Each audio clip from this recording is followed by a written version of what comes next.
دنوں کا سردار دن جمعہ ہوتا ہے۔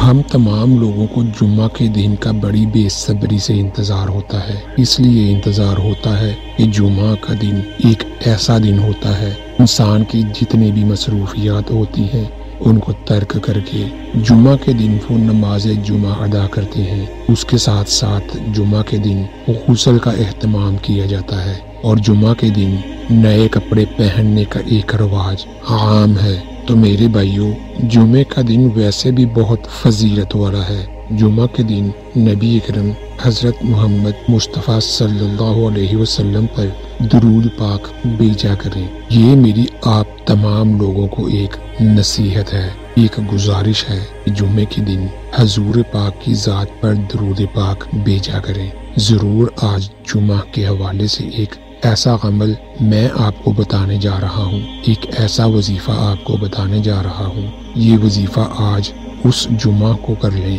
انشاءاللہ اگلا جمعہ تک آپ کے ہاتھوں میں دولت آ جائے گی، پیسہ آ جائے گا، آپ کے رزق میں خوب اضافہ ہو جائے گا، کیونکہ میرا اللہ، میرا پروردگار اس بندے کو ضرور عطا کرتا ہے جو اپنے گناہوں سے توبہ کر لیتا ہے، اللہ سے معافی مانگ لیتا ہے، اپنے اللہ کو اپنا رب مان لیتا ہے اور اسی سے دعا کرتا ہے۔ یہ جو 3 صفاتی نام اللہ پاک کے مبارک نام آج بتاؤں گا، اللہ پاک کے یہ بہت پیارے پیارے ناموں کا جو وظیفہ ہے، یہ وظیفہ آپ لوگوں نے شام کو مغرب سے پہلے